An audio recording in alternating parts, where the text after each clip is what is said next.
Bonjour tout le monde et bienvenue à cette deuxième session du mois de mars. Nous allons conclure avec le message de la semaine dernière qui s'intitulait Mettre notre confiance en Dieu. Aujourd'hui, nous allons voir comment mettre notre confiance en Dieu. Donc, ça va être des clés pratiques qui nous permettront de mettre notre confiance en Dieu. En résumé, la semaine dernière, nous avions vu 6 raisons importantes pour lesquels nous devrions mettre notre confiance en Dieu.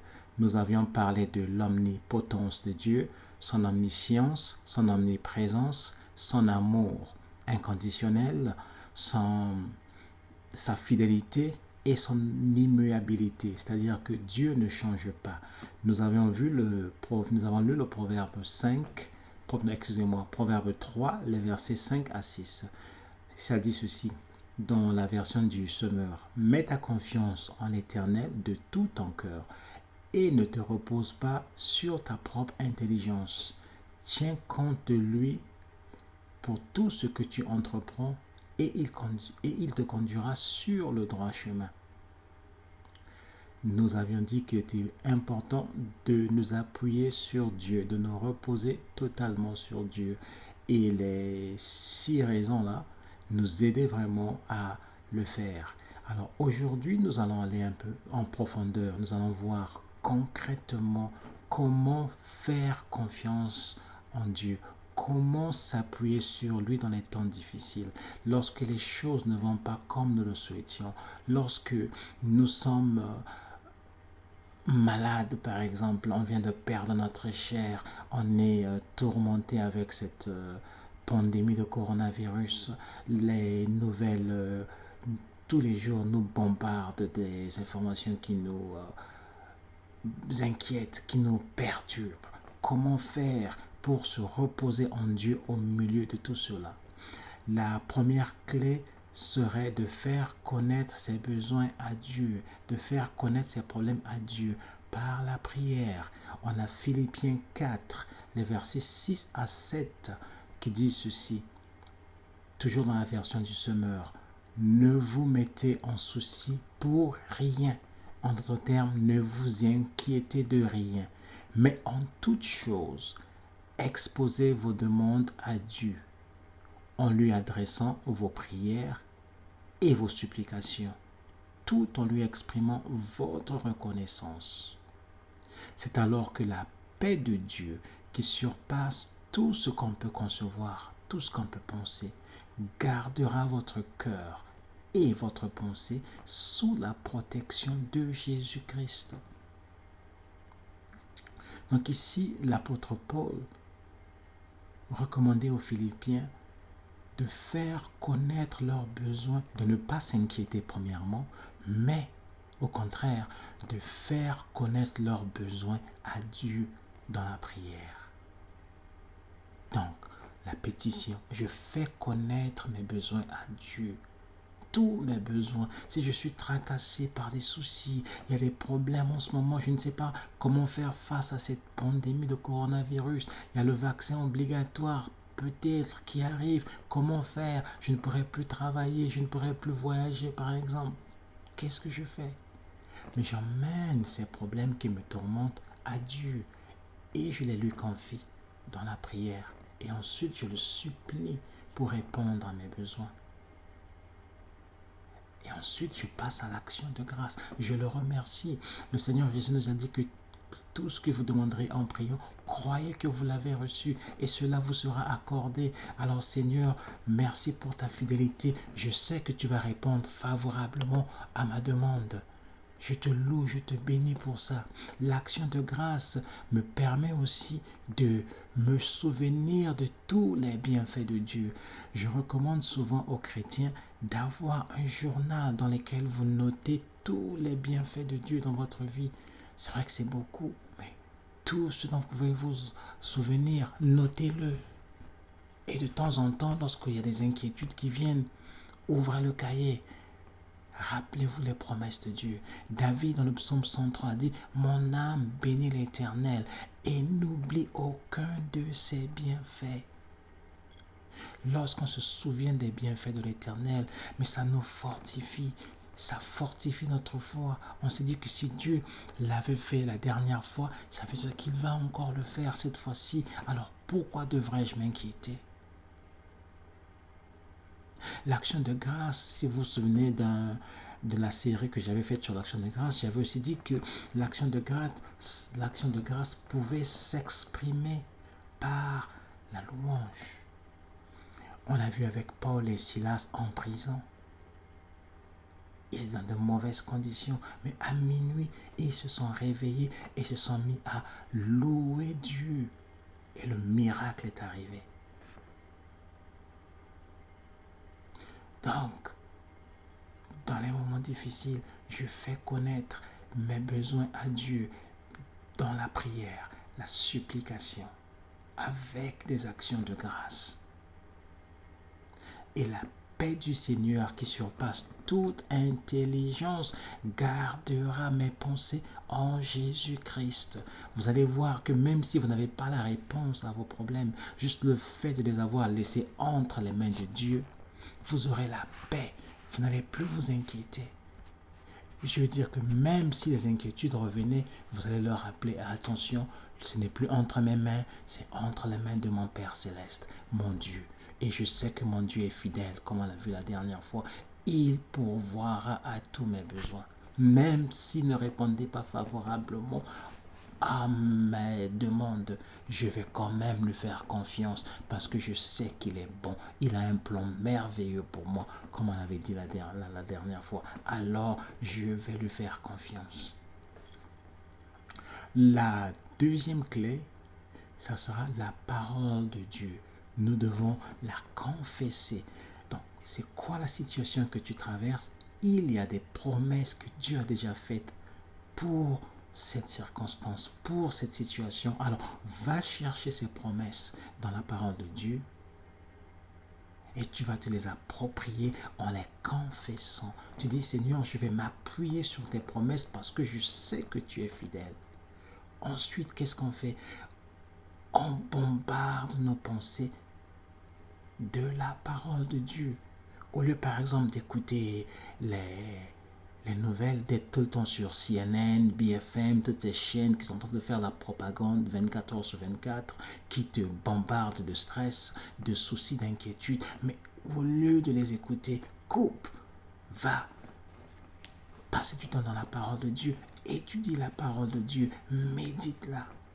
Coupe aussi les mauvaises compagnies, les gens qui t'emmènent des inquiétudes, les gens qui ne t'aident pas à aller de l'avant. Coupe avec eux. Écoutez ce que le psaume 1 dit, des versets 1 à 3. Heureux l'homme qui ne marche pas selon les conseils des méchants, qui ne va pas se tenir sur le chemin des pécheurs, qui ne s'assied pas en la compagnie de ces gens qui se moquent de Dieu. Toute sa joie, il la met dans la loi de l'Éternel, qu'il médite jour et nuit. Il prospère comme un arbre implanté près d'un cours d'eau. Il donne toujours son fruit lorsque revient la saison. Son feuillage est toujours vert et tout ce qu'il fait réussit. Lorsque tu mets ta confiance en Dieu, tu prends plaisir à sa parole, tu la médites jour et nuit, tu seras serein, même au milieu de ces problèmes en ce moment, même au milieu de cette pandémie, tu auras la paix du Seigneur dans ton cœur. Et rien ne va t'inquiéter. Même lorsque les inquiétudes viendront, les soucis viendront, tu vas juste leur rappeler les promesses de Dieu. Et tu vas voir que tu vas être serein. Et la troisième clé, c'est être un témoignage, être une lumière, une source d'encouragement pour les autres. Parce que notre réaction dans les épreuves, dans la souffrance ou dans la douleur révèle si nous faisons confiance en Dieu ou non. Vous pouvez dire que oui, j'ai confiance en Dieu, mais vous vous inquiétez, vous murmurez, vous vous plaignez devant les gens. Sachez-le que les gens autour de vous vous observe. Ce monsieur dit qu'il est chrétien, mais il se comporte comme ça, il a peur comme ça. Donc, nous devons faire attention à ce que nous disons. Nous devons être une lumière pour les autres. Nous devons inspirer les autres. Nous devons les fortifier. Une bonne réaction de notre part va inspirer les autres et ça va leur donner la force et le courage d'affronter leurs épreuves avec confiance. Je vais reprendre cette clé. Une bonne réaction de notre part va inspirer les autres et leur donner de la force et le courage d'affronter leurs épreuves avec confiance. Donc, cherchons toujours à glorifier Christ dans nos actions et dans nos réactions. Parce que les gens autour de nous nous observent. Soyons une lumière, inspirant les autres. Malgré cette crise, malgré cette pandémie, malgré tout ce qui vient, malgré les soucis, la dépression, nous pouvons être une source d'encouragement pour les autres autour de nous. Parce que nous avons vu la main de Dieu, nous nous reposons en lui. Lorsque les gens viennent vers vous et vous demandent comment est-ce que vous pouvez être serein au milieu de cette pandémie, au milieu de cette crise, mais c'est parce que Christ habite en moi, parce que Christ prend soin de moi. Toi aussi, tu peux donner ta vie à Jésus. Il est prêt, il aimerait t'aider aussi. Voyez comment est-ce qu'on peut être une porte, une source d'inspiration, de motivation pour les autres. Comment savoir si tu fais confiance ou pas en Dieu? Je vais vous donner quelques raisons. Quelques raisons. Premièrement, quand tu t'inquiètes, ça montre que tu ne fais pas confiance à Dieu. Oui, j'ai prié, j'ai remis le problème à Dieu, mais tu t'inquiètes encore. Une clé qui a changé ma vie, c'est que quand tu as prié, tu as remis ton problème entre les mains de Dieu. Ça veut dire que le problème n'est plus dans tes mains. C'est entre les mains de Dieu, ton Père Céleste. Alors tout ce que tu as à faire maintenant, c'est de te reposer, de le faire confiance. Tu peux maintenant passer à la supplication. Quand tu vas en prière, tu lui rappelles que ce besoin est entre ses mains et tu lui fais confiance. Tu le remercies. Tu t'assois, tu te reposes en lui. Le diable va venir te dire, mais ton Dieu là, ça fait tant de mois là, il n'a pas encore répondu. C'est pas grave. Abraham a attendu 25 ans avant que la promesse ne se concrétise. 25 ans. Mais il était fidèle. Israël a été en Égypte pendant 400 ans en esclavage. Mais un jour, Dieu est descendu et a envoyé Moïse délivrer son peuple. Alors, les inquiétudes montrent que tu ne fais pas confiance en Dieu. L'impatience, tu veux prendre des raccourcis. J'ai donné 2 jours à Dieu, il n'a pas encore répondu. Tu veux prendre les choses en main. Non. L'impatience ouvre la porte à la tentation. C'est là où le diable peut venir te proposer autre chose. Beaucoup de gens disent souvent, avec Dieu les choses traînent, alors que si tu vas de l'autre côté, c'est vite fait. Beaucoup de pasteurs qui, dans la précipitation, dans la soif de succès, sont allés signer des contrats, des pactes avec le diable pour qu'ils aient des grandes églises, pour qu'ils puissent faire des miracles, pour qu'ils puissent prophétiser et attirer des foules vers eux.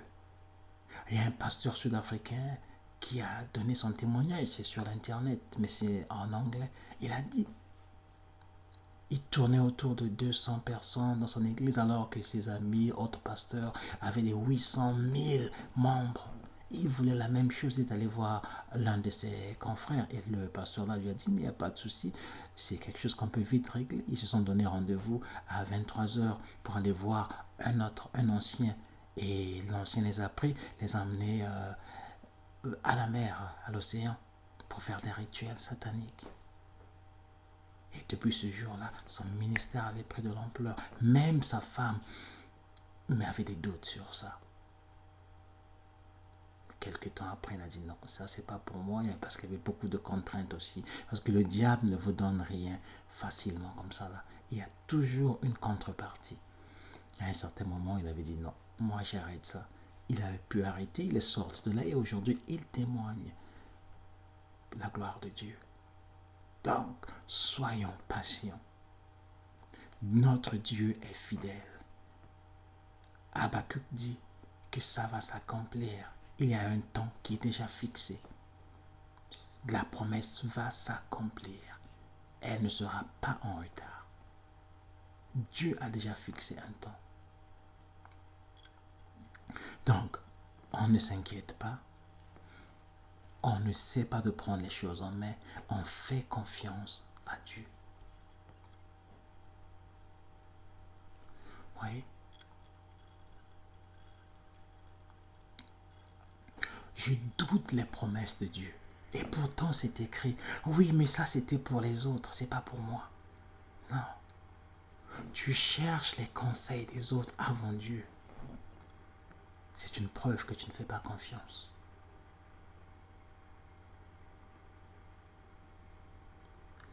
Pour conclure, Satan veut voler notre paix à travers des situations, des circonstances difficiles qu'il met autour de nous, des défis, des crises. On crée cette pandémie, alors on met la peur en nous, ça nous emmène les inquiétudes, on n'arrive plus à bien dormir, on est soucieux. Alors, il y a une anxiété en nous, il y a des gens qui dépriment. Voilà ce que le diable aime. Il vient voler votre paix, il vient voler votre joie. Et ça vous pousse à prendre des décisions en dehors de la volonté de Dieu. Mais le Seigneur veut que nous lui fassions confiance, que nous nous reposions en lui. Donc, devant des situations difficiles, allons vers lui. Présentons-lui notre besoin par la prière, la supplication avec des actions de grâce. Ensuite, demeurons dans sa parole. Vous connaîtrez la vérité et la vérité vous rendra libre. La vérité, c'est la parole de Dieu. Méditons-la, confessons nos promesses, confessons ses promesses. Qu'est-ce que Hébreux 10, 23 nous dit? Confessons notre espérance sans fléchir, car celui qui a fait la promesse est fidèle. Souvenons-nous de tous les bienfaits de Dieu. Ça fait combien de temps que vous marchez avec Dieu? Qu'est-ce qu'il a déjà fait dans votre vie? J'ai donné ma vie au Seigneur Jésus à l'âge de 18 ans, mais j'ai cherché, ça a été difficile pour moi les 4 premières années. À 22 ans, je me suis consacré à lui. J'ai vu sa main jusqu'à aujourd'hui. Donc, j'ai plein de témoignages. J'ai plein de témoignages. Et c'est ce qui fait qu'aujourd'hui, je peux me reposer en toute sérénité en lui. Parce que j'ai vu sa main dans ma vie à plusieurs reprises. Et je continue de la voir. Alors pourquoi je vais m'inquiéter? Pourquoi je vais me soucier? Quand je sais que le Dieu que je sers est fidèle.